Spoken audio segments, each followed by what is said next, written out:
welcome to Season 2, Episode 2 of our podcast here at Education Design Lab. Here at the lab, we're a diverse team with an expertise in higher education who believes that designing models from learner perspective can help address equity and skills gaps in the world of work, and that education is the most important lever for economic mobility. My name is Ayanna Conway, and I am the social media and community specialist here at Education Design Lab.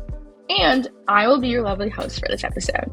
So today we have two very, very special guests joining us in honor of celebrating Student Parent Month here at Education Design Lab.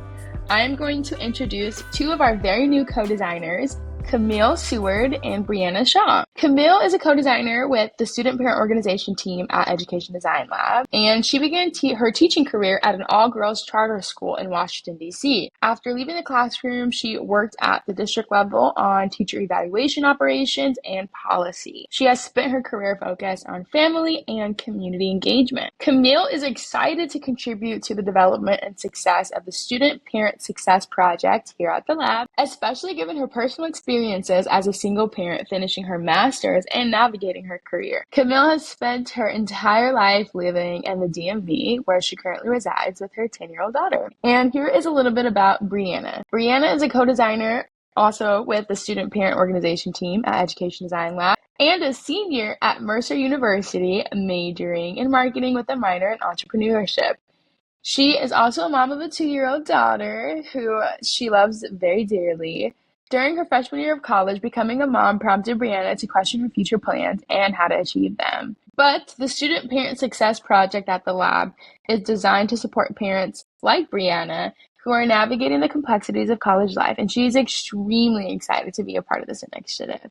She is born and raised in Fitzgerald, Georgia, but Breanna currently lives in Macon, Georgia, and recently completed an internship at Visit Macon, where she served as a marketing intern. Without further ado, please help me welcome Kamille Seward and Breanna Shaw. How are you guys? Great. Good. Thank you for having us. I'm so excited to have you guys here on our podcast. It's been a long year, and so excited to bring Season 2, Episode 2 with two student parent learners here at the lab. Can you describe or tell us how has your experience been here at the Education Design Lab so far? I know you guys were both recently hired co-designers. Yes, so the experience has been great so far. I'm really enjoying it. The project that we're working on is very, to me, inspirational for us being student parents and also going to college and balancing being a parent, schoolwork, work itself, and just juggling it all. So it's definitely been a great experience, and I'm definitely enjoying working with my team to get this project. Yeah, I completely agree. My experience here so far has been fantastic. Just being surrounded by so many passionate people who are dedicated to continuous learning and creating the best possible conditions for learners just across the spectrum. It's just been, such a pleasure to learn from teammates and be committed to such an important project. And I'm really excited to see what this project is going to end up being. It's such the Lord's work, honestly. Exciting to see that the lab is continuing to focus on students who are less represented. So, can you share what's the biggest challenge with identifying as a student parent and or the greatest reward? I think the biggest challenge would be accepting that you're a student parent. I think coming into college, it's a stereotype far as like how people identify you when you have a kid at such a young age. So I would say I balance the thought of I'm really a mom at 19. In my freshman year, I just came to college. And so also just juggling the fact of what are you going to do next? You don't know. You just got to college. I mean, you barely even got your career even started. You're at the beginning. And I would say, but the greatest reward is now being a parent, and my daughter is witnessing me continue my education while having her, at home with me, and then just being a better mom in general, but also putting a better future for the both of us with my degree. So yeah. Yeah, I would definitely say one of the biggest challenges is being a part of a system that is not designed for your specific context and needs.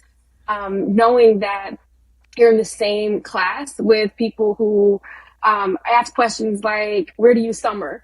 And then there's other people where it's like, what does that mean? And nowhere, because I'm paying for daycare. I am, taking care of a child. I have so many other priorities, yet you're in the same exact class, expected to, do the same homework, expected to take the same test, and are on the same curve with the same exact expectations with very different circumstances.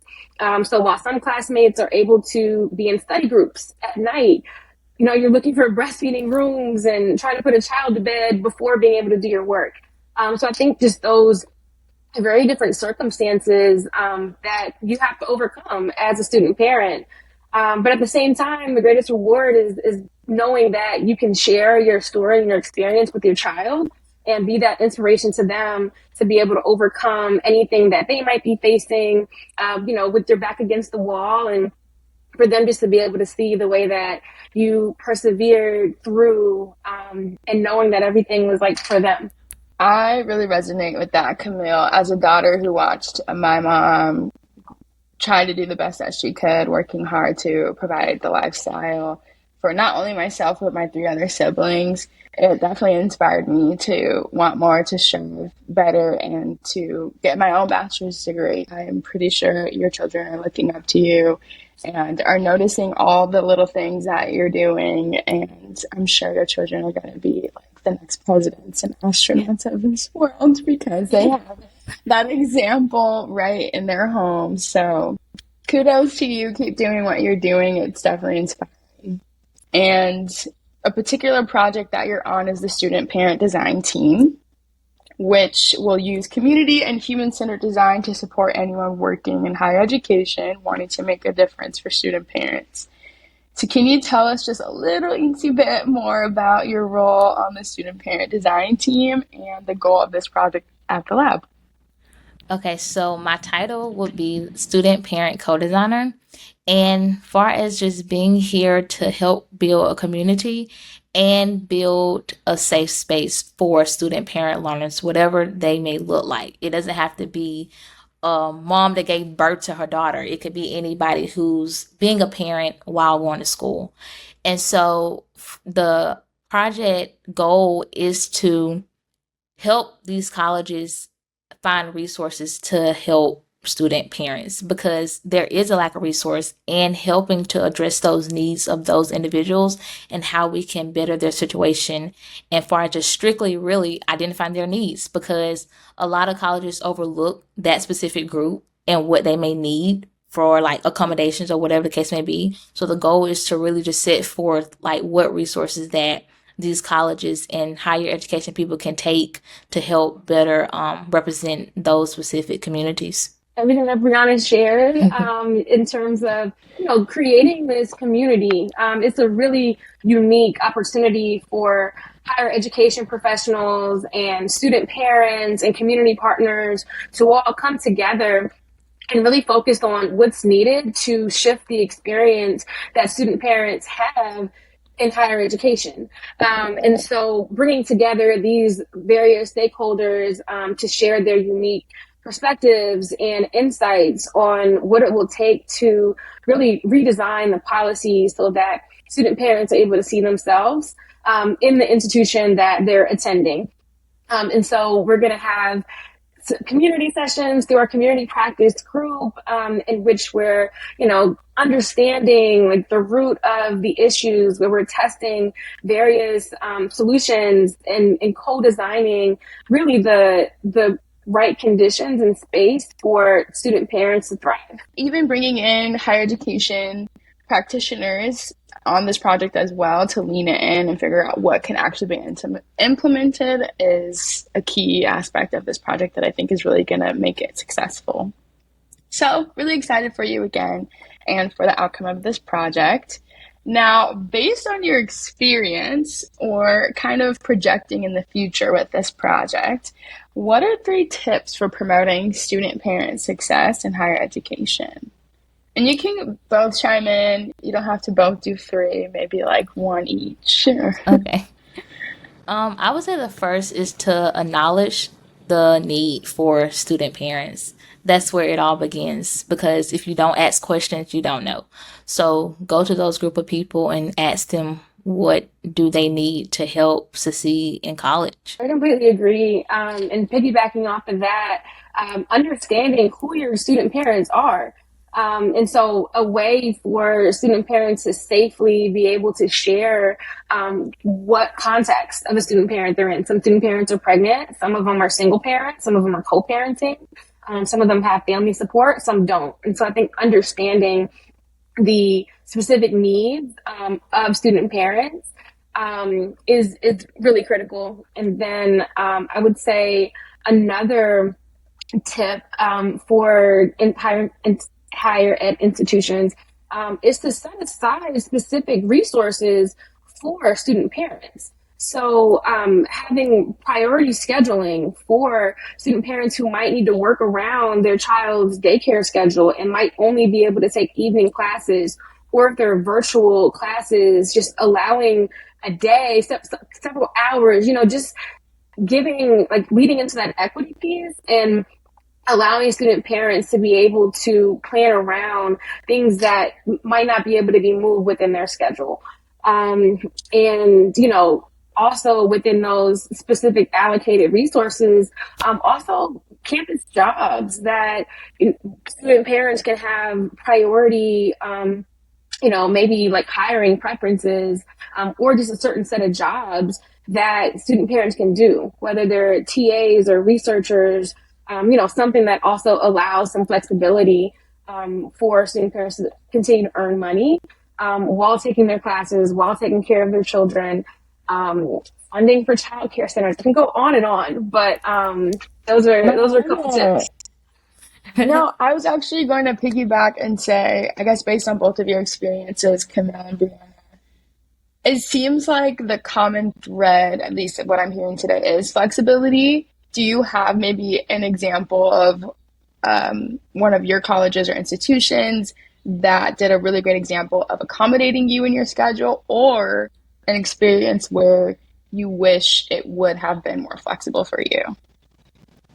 I would say for me, and to this day, I'm very thankful for my academic counselors, because when I went into their office and I told them I'm having a baby, it was not, okay, well, you have to stop school right here and there. It was, what can we do next? So we made the plan. We talked to the dean so I can go online. So I went online for spring 2023 all the way up until spring of 2020. I think I missed that. So spring 2022 up until spring 2023.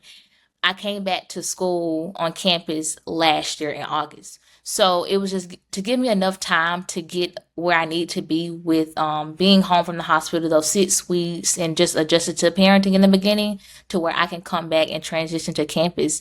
And they really stuck by my side. I remember it was one class I had to take that I didn't even take because I was home, and they knew I couldn't take it. So they just gave me the credit for the class, as if I took it. So, yeah. Yeah, truly. There's nothing like those advisors and professors and deans that can make all the difference.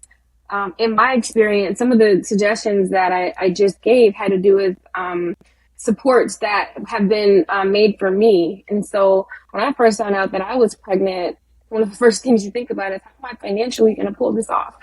And so there was a class that I was in, and I was falling asleep in class, because anyone knows when you're in the first trimester, you're so tired. And so I fell asleep in class, and one of my professors asked, is everything okay with you? I've noticed you've been that's not like you, to doze off and explain, that I'm pregnant and trying to figure things out. And she actually helped and advocated for more funding to be able to have a TA for one of her other classes, and hired me to be a TA. And so that really helped with some additional funding. I also went to my dean the next semester and just shared, hey, I can't do this financially. I think I'm gonna have to take some time off. And he was able to share some additional resources that allowed me to get scholarships to be able to continue. And so it's really like those, I am an individual that shared my story, but there are so many other students that might not be able to speak up in terms of what they're facing, either not having that opportunity, not having those relationships, or the space. And so if some of these supports could be institutionalized in schools, it would be able to help more students, not just those who are advocating and have those relationships. Sharing your experience will help not only student parents, but institutions really sit and think on your experience and how they can better accommodate other student parent learners. All right, Kamille and Breanna, at the end of every episode, we like to ask our guests some sort of thought-provoking question. So, your question is, 10 years from now, how do you picture student parents benefiting from higher education? I think that's a great question. I feel like now we have so much development in the United States of America. I mean, you got AI controlling about everything. But I would think far as like higher education, I feel like we will get to that point where we can start addressing everybody's needs. But it's just more so us standing as a whole, and then like people like me and Kamille speaking up for, what we've been through in our like college journeys and to help those that are currently in college.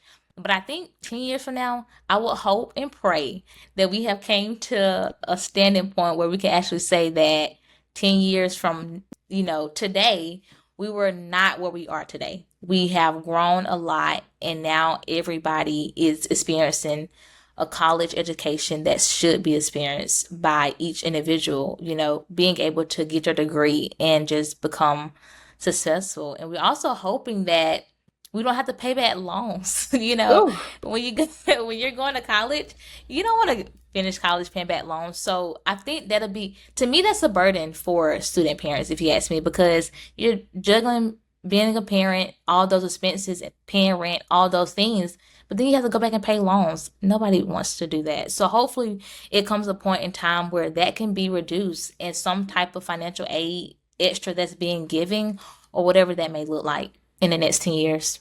I think that in 10 years, I see student parents able to see themselves in any higher education institution that they are thinking about attending. I think that I see there not having to be a choice between whether to take care of your family or get your degree. But there's enough supports to do both at the same time and thrive.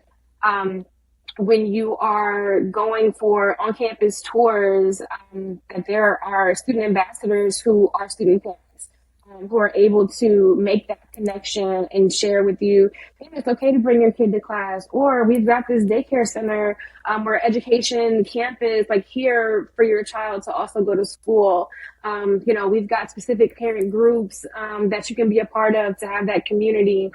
I think that there will also be pathways into the workforce in which there's additional support for helping families to be able to land the jobs by having, unique and flexible project learning opportunities. I also see parents benefiting by being leaders within the community, and because of sharing their experiences, they're able to be advisors or maybe come back to the institution to work and lead student services themselves. But we know that parent learners also have higher GPAs and have so much additional expertise to share because of our unique circumstances that we're seen as experts within the community. And just really be able to be valued for all that we bring in the community. Well, Kamille and Breanna, I really appreciate you both taking time out of your busy schedules, I would imagine, as co-designers on such an important project here at Education Design Lab. I truly, truly, truly appreciate it. And thank you all for tuning in to this wonderful podcast with Kamille and Breanna, giving tips on promoting student parent success in higher education as we celebrate the best month in the entire year, Student Parent Month here at the lab. Alrighty, we will see you on the next episode. Bye! Bye. Bye. Thanks, Ayanna. Thank you.